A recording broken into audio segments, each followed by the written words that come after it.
आओ ना हो तो एक दिन हारमोनियम लेके बैठ जाइए आप। आओ तू सुनाओ भिखारी ठाकुर जी के गीत, हम सुनाओ तनी।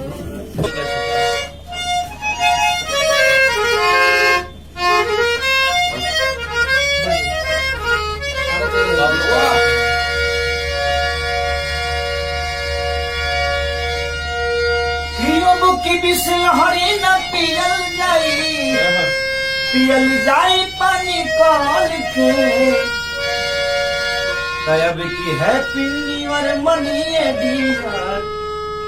संग दियर में चल के हैप्पी न्यू ईयर मनई हक संग दिया अब की दियर में चल के दिया संग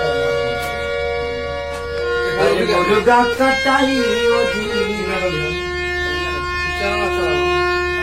अरे लकड़ी गहिया